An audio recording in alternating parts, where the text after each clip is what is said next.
Sometimes I dream that I'm swimming with dolphins, when suddenly I'm seeing through their eyes, perceiving things I've never been aware of.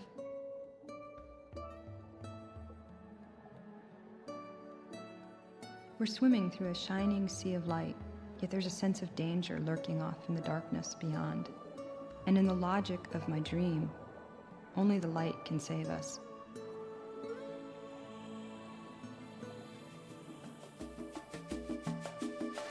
Lady Dolphin and a dolphin boat were swimming out to sea one day. All the other lady dolphins smiled, but they were smiling in that subtle dolphin way. So they pretended that they paid no mind, but she was female of the jealous kind.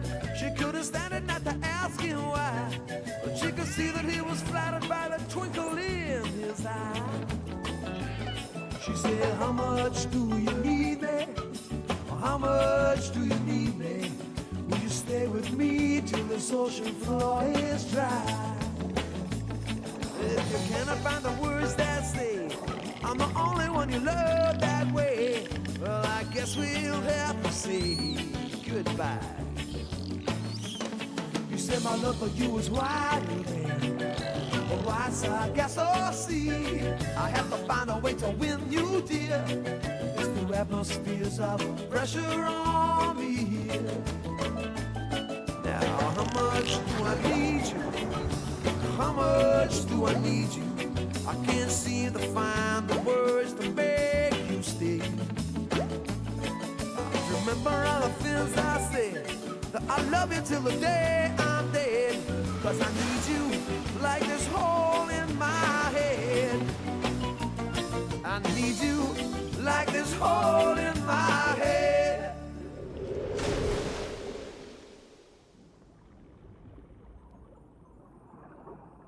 Dolphins swam these waters millions of years before we were here.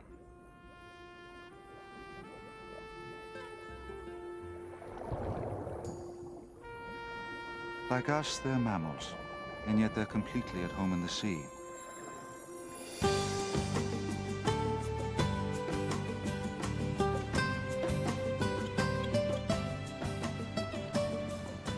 There are over 40 species of dolphins, which have adapted to every sea on Earth and many of her great rivers. The slim spinner dolphins revel in the warm waters of Hawaii. The stout duskies swim the frigid waters of Argentina and New Zealand. The pink and long-beaked Amazon River dolphin has lived in fresh water for 15 million years.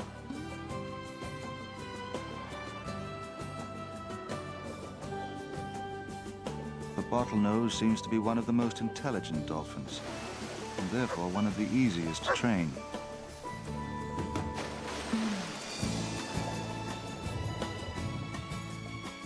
Of course, no other animal their size has such a large and well-developed brain.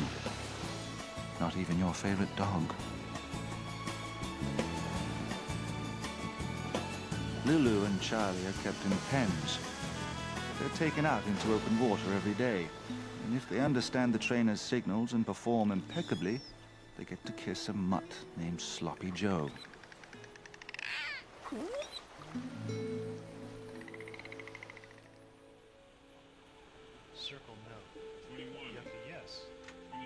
We can't measure an animal's IQ, but tests show that dolphins are the smartest animals on Earth, or close to it. Here, the dolphin must choose the correct symbols and reject all the rest. This dolphin batted 1,000. 27 correct answers in a row. One of the cleverest dolphins, the orca, is also the largest.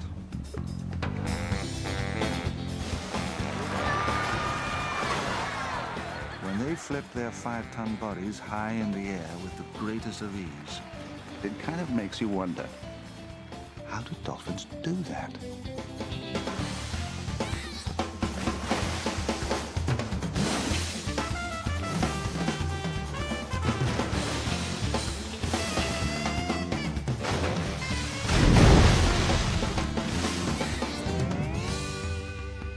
dolphins defy the laws of physics. They shouldn't be able to leap as high and swim as fast as they do. Terry Williams studies dolphin physiology. We measure Prima's oxygen consumption while he pushes against a load cell. He uses very little oxygen to generate tremendous power. What's your target on that, Terry? Okay, we're gonna go up to 70. Primo breathes the same air you and I do. He's just better at it. When he surfaces to breathe, the expended air rushes out at 100 miles per hour.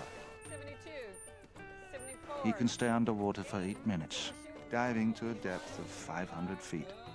70.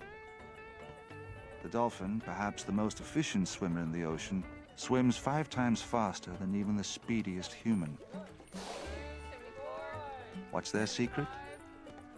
Terry is testing the dolphin's tail to see if it's spring-loaded like a kangaroo's legs. An anatomical spring could give the dolphins the speed and endurance to outswim all the other ocean creatures and make it look easy. Boy. Yes, he is. Mwah. What a good boy. Their unrivaled intelligence and strength make dolphins so well adapted to their environment that their basic anatomy hasn't changed much in over 5 million years. All that time, the dolphin's main predator has been the shark. But now dolphins face a new and even deadlier threat: us.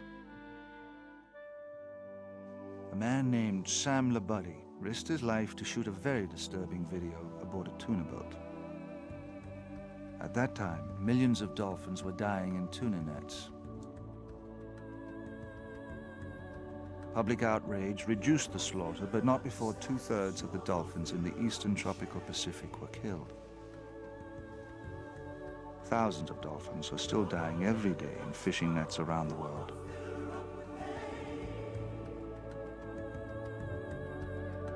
Today, an even greater threat from us is pollution, which makes dolphins increasingly vulnerable to disease. But people can help. In Florida, 2 very sick dolphins were rescued. They're nicknamed Hercules and Holly. Some very dedicated people will spend months caring for them while they're being studied by Dr. Randy Wells.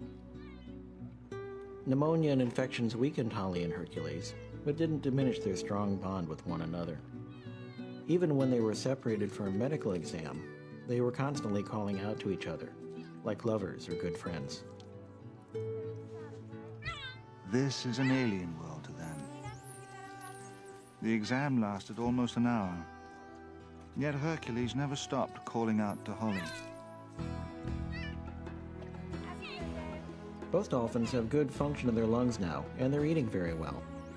We've got great hopes for the prospects of being able to release them within the next few weeks.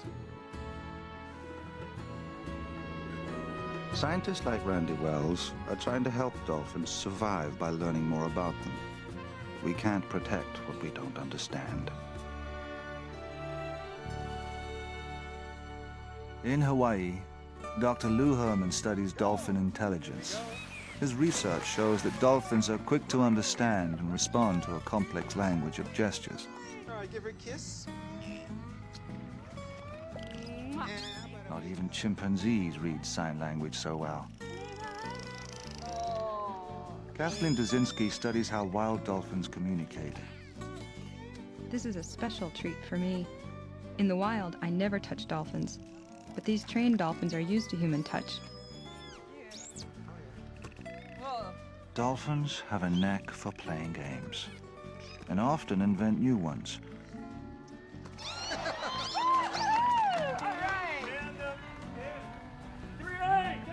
More amazing, when told to create their own jump, they confer with one another underwater, communicating, planning, and inventing, before performing a brand new leap.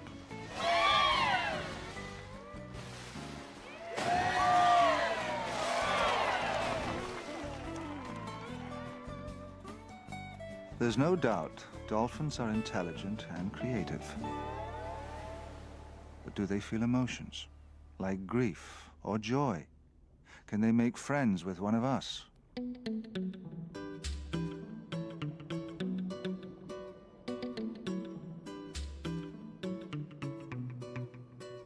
In the British West Indies, a wild bottlenose dolphin named JoJo has developed a highly unusual bond of friendship with a man.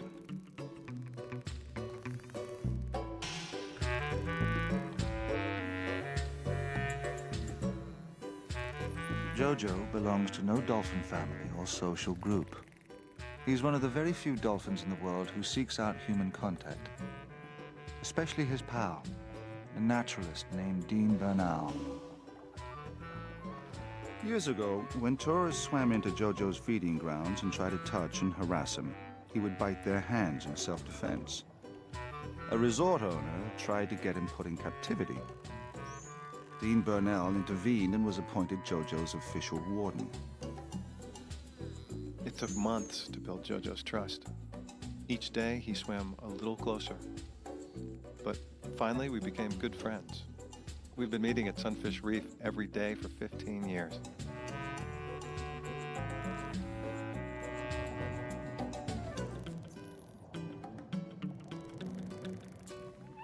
JoJo finds his favorite toy fish an endless source of fascination.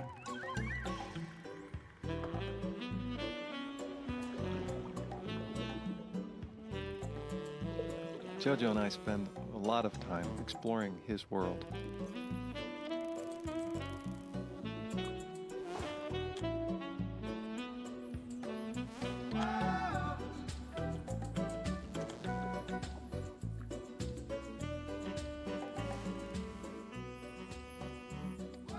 A nearby resort runs boats through the dolphins' feeding grounds, injuring several dolphins badly, including JoJo.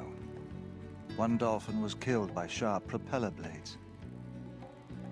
Some of JoJo's wounds were nearly fatal, but Dean led him into shallow water and nursed him back to health with antibiotics.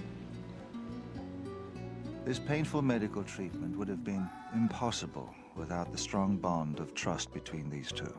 Be yourself, no matter what they say.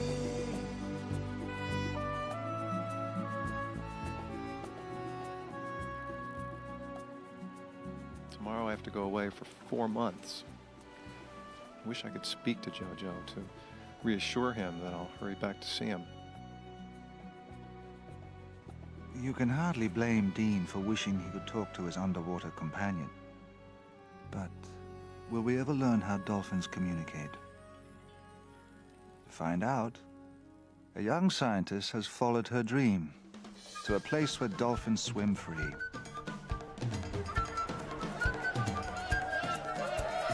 Just a hop, skip, and a jump off the southeast coast of Florida is that mellow string of islands called the Bahamas.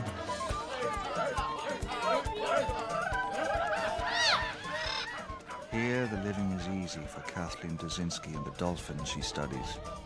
Just one problem. This is hurricane country.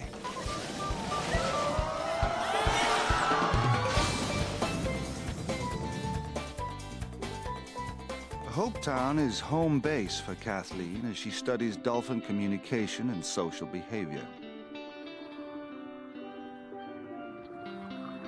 I've been living and diving here on and off for almost 4 years, researching the dolphins and getting to know my neighbors. There are 1,500 miles of reef in the Bahamas. The combination of deep and shallow water is an ideal dolphin habitat. They feed in deep water, then rest and socialize over sandbars in shallow, crystal clear waters where sharks can't easily sneak up on them from below.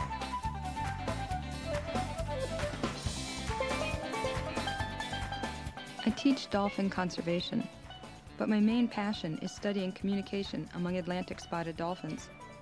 I've custom built a video rig with 2 underwater microphones so I can eavesdrop on dolphin conversations. And you have the 2 underwater microphones right here, which are hydrophones. My research is aimed at one underlying goal. I hope to use any knowledge I gather to help protect these animals. In the United States, it's illegal to swim with wild dolphins. Here in the Bahamas, I never forget that I'm entering their habitat, their home. Whenever I approach a group of wild dolphins, it still makes my heart race. They're unpredictable and majestic, graceful, yet powerful animals.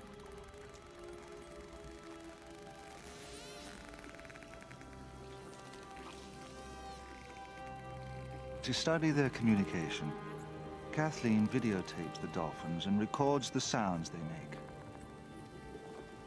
Dolphins use a distinct set of sounds to communicate with each other. Chirps, squawks, clicks, whistles, and click trains. Kathleen looks for consistent matchups between behavior and vocalizations. Whenever two adults approach each other, they make click sounds till they meet. Then there are two alternatives. If the two separate right away, they chirp actively. But when two adults join up and swim together, side by side, they barely make a sound. Why is that? Kathleen is trying to find the answer.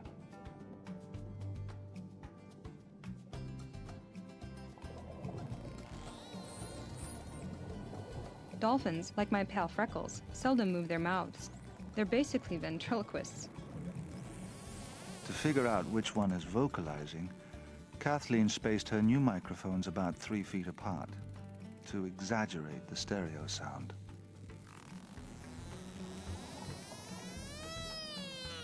There is one visual cue that a dolphin is vocalizing. It's called a bubble stream. Bubble streams often accompany whistles.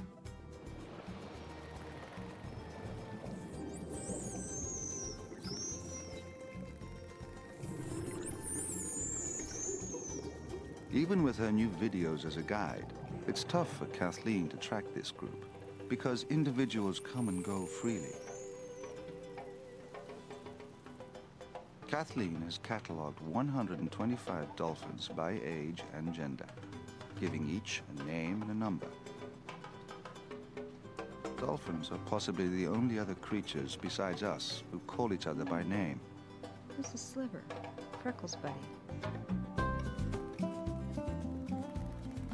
Of the 125 dolphins I've studied, I was amazed to discover that adult females vocalize 3 times more than males. Why?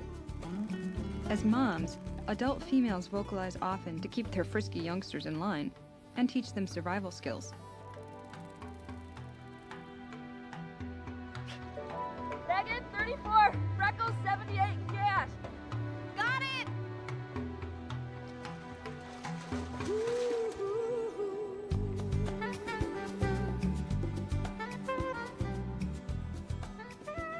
Most dolphins are highly vocal when they socialize, so I was really surprised to discover that these spotted dolphins are not.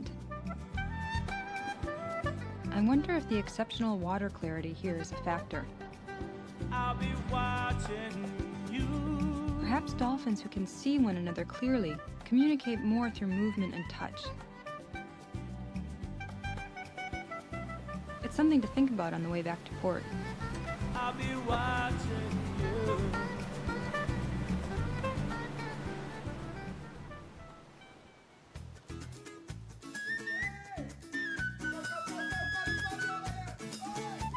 I love Hopetown, but even here, I'm always thinking about dolphins. Here on the island. Here on the island. When I watch people on the street, I'm seeing dolphins in my mind's eye.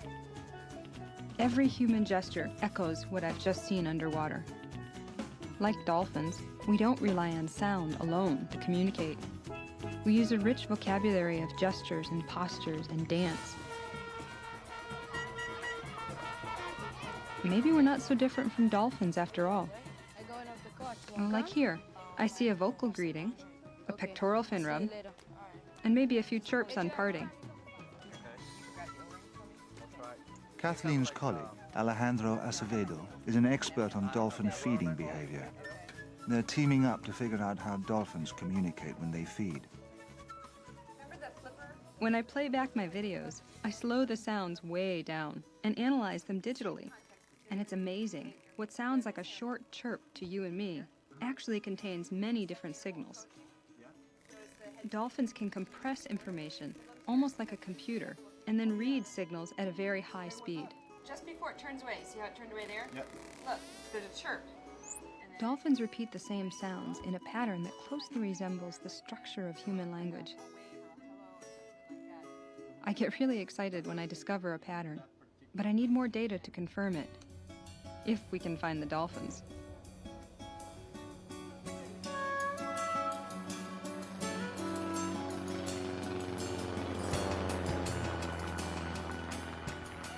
Kathleen, I spotted a pod just off the south tip of Abaco. Thanks, George. Have a safe flight to Freeport. A group of dolphins can travel 50 miles in a day, so the hardest part of Kathleen's job is finding them.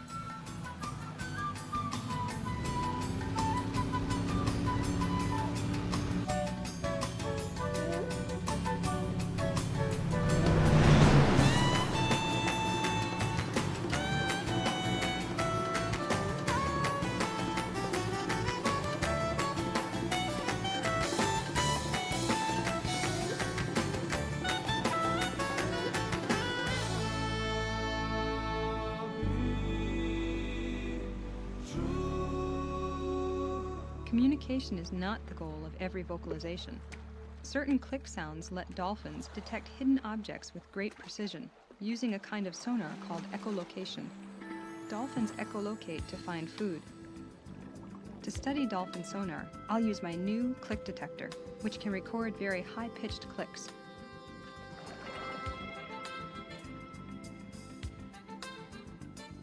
Small fish and crustaceans bury themselves in the sand as protection against predators. But the dolphins go right to the goodies, as if they can see right through the sand. And in a way, they can. When a dolphin sends out a stream of clicks, the sound bounces back and gives the dolphin a mental picture. It's as if they can penetrate solid objects, almost like an X-ray. Echolocation is not the only advantage dolphins have over the rest of us. Their two eyeballs move independently of each other. They can see straight back with one eye and straight up with the other. At bedtime, a dolphin closes one eye, so one half of the brain can rest, while the other eye watches for predators, like sharks.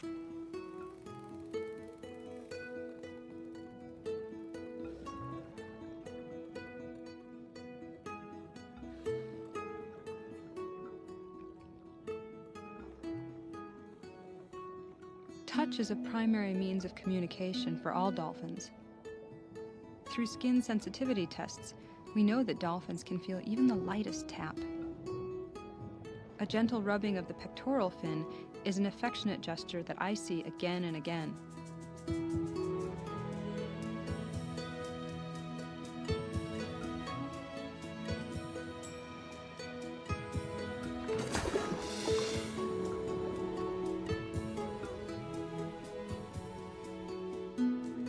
But dolphins are not all peace and love. Adult males sometimes kill porpoises and even young dolphins.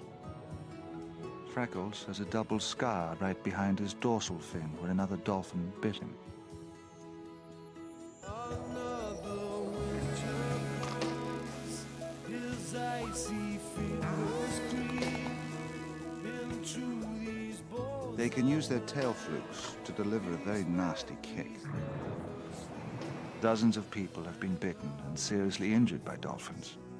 If a dolphin approaches you jawing aggressively, it's time to back off. They're plenty aggressive and tough, but they're also capable of undeniable tenderness. I must have loved you. I must have loved you. Sounds from up here in their melon in the forehead. They don't use their mouth to produce whistles or clicks. In order to survive, dolphins are going to need care and support from future generations. They make sounds like squawks, like squawk, or squawk, squawk, something like that. Now I'll show you guys some video, okay? You want to see the video? Okay. Dolphins love to surf. but this is one of the first times we caught it on video. In South Africa, this contest for two-legged surfers was interrupted by dolphins who really know how to ride the waves. So this is a dolphin birth. They come out tail first, and they breathe air just like we do. Watch it happen. It's the baby, and it goes right to the surface to breathe, to take its first breath of air. If dolphins are to survive, these kids have to care about them. They have to connect with the animals that Alejandro and I love. So this is called a spinner dolphin because it jumps way high, higher than a basketball hoop. The feeding behavior of dolphins is Alejandro's passion. And let's go and okay, and getting active and more active until everybody's ready to go and ready to go eat. Well, that's the same thing. To research their eating habits, Alejandro and Kathleen went to Argentina over Christmas break. The coast of South America is home to thousands and thousands of acrobatic, dusky dolphins.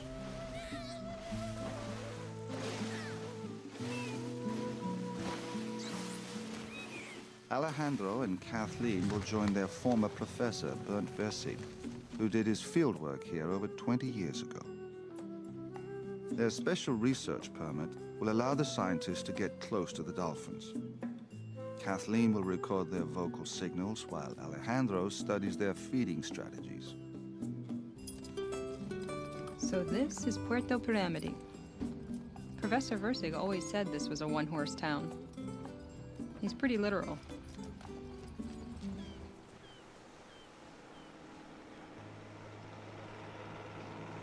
Each morning, small groups of hungry duskies patrol the bay, looking for schools of fish to eat.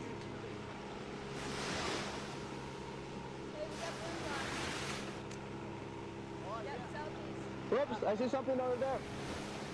Dolphins in a hurry move in long, flat leaps, as Professor Versig noted years ago. They move fast through the air, which is 800 times less dense than water.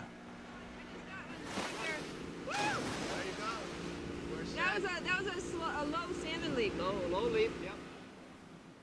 As soon as we dive in, I spot a few duskies snacking on a small school of fish. But not enough to make a meal for a large group. But at least now we know more or less all the... A much larger school of fish is called a bait ball, and that's just what dolphins are feeding on somewhere out here. But where? An Argentine researcher locates dolphins and calls in their position. There is some activity to the southeast of you. Professor Versig found that dolphins on patrol leap for a purpose. When they're high in the air, they can see for over 5 miles and spot signals from other dolphins. We think that dolphins leap high so they can see a flock of birds feeding on anchovies. Several groups of duskies race toward the feeding birds. Their loud vocal calls could be to attract other dolphins to the hunt. Looks like just go, just like Max. Maybe.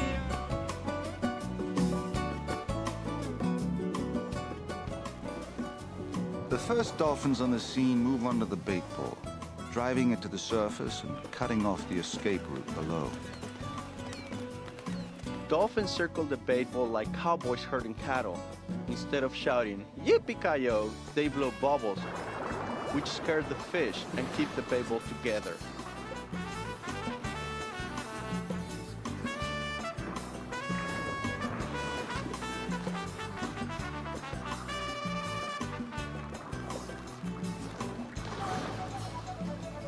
Today we're shooting the first underwater video of this activity with stereo sound. Maybe this will answer our main questions. We know that when many dolphins feed on a bait ball, they take turns. But why? And how does the group signal a single dolphin when it's her turn to eat? If all the dusk is fed at once, the ball will break up and the fish will swim away. By taking turns, they all get more to eat in the long run.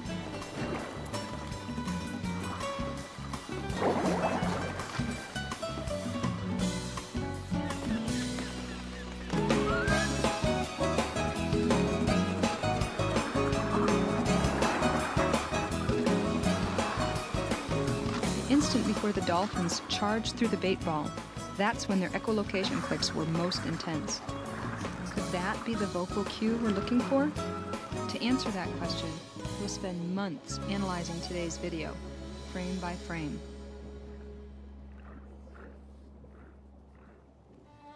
Groups of duskies that came together to feed.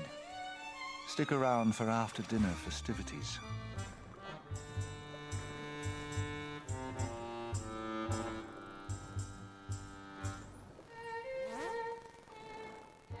At last, a chance to put my theory to the test. In these murky waters, the duskies should vocalize much more than the spotted dolphins do in the clear waters of the Bahamas.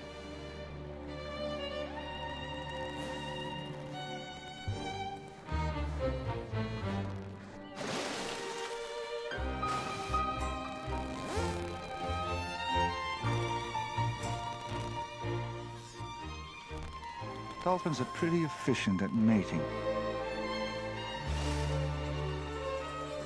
The male swims upside down, beneath the female. Blink, and you've missed it.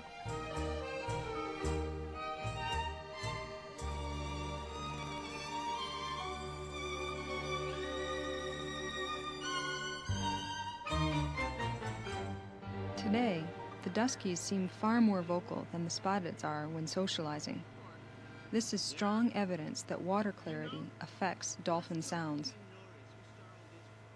I hate to leave Argentina, especially after dancing at the dusky ball. But the concept of dance as communication has given me an idea.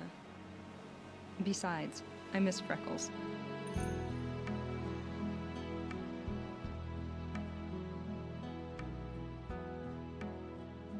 Although the duskies seem to vocalize much more than the Atlantic spotteds, the concept of dance is common to both. In my quest to understand the dolphins' body language, I wondered what would happen if I approached them in a completely different way. I wondered if the speed of the scooter would allow me to become less of an observer and more of a participant in their dance.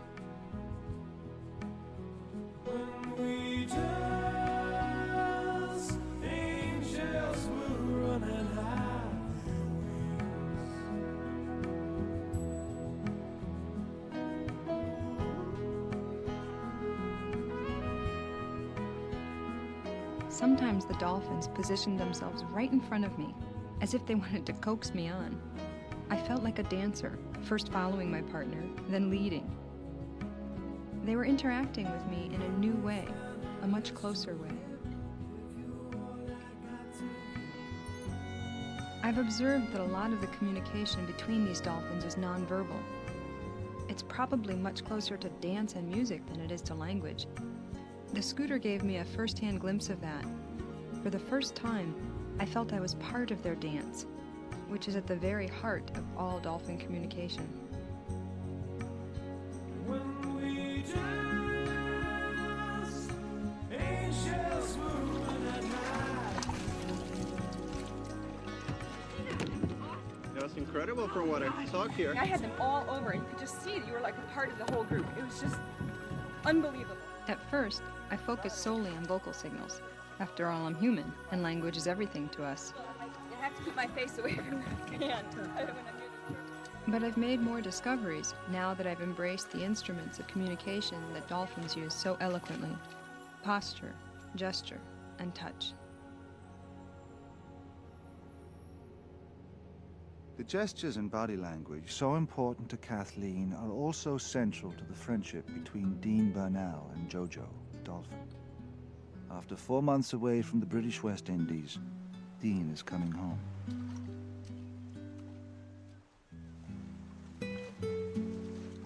Since this is the longest Dean has ever been gone, he cannot predict how JoJo will react to his absence. He doesn't know exactly where to find the dolphin, but he has a hunch. For years, Dean swam out to Sunfish Reef to see JoJo.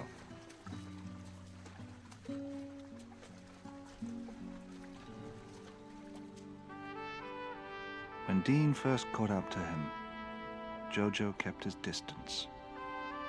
The dolphin was giving Dean the cold shoulder.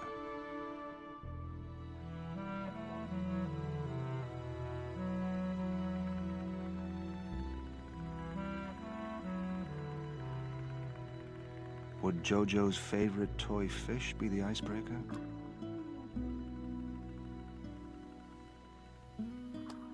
Sure enough. Before long, they were up to their old tricks.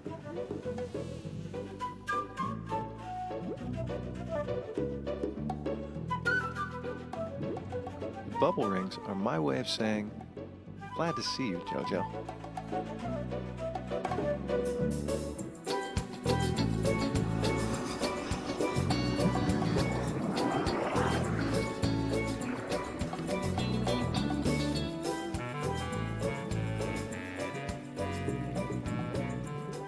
You can never be sure what a wild animal will do, but I should have known all along that JoJo wouldn't abandon me.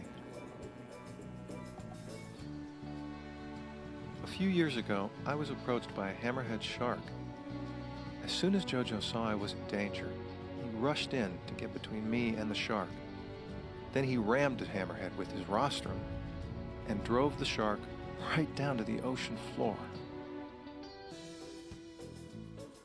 JoJo would not have protected Dean from the hammerhead if he hadn't felt strong emotion.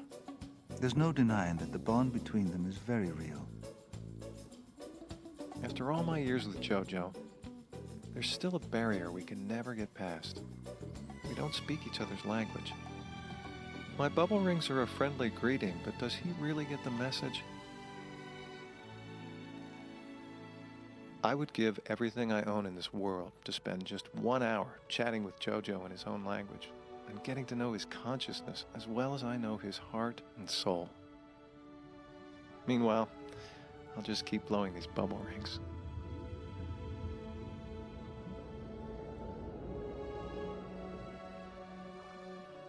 Alejandro and I, and many others like us, have dedicated our lives to dolphins. I love these animals and believe with all my heart that they can only survive in the growing light of human knowledge.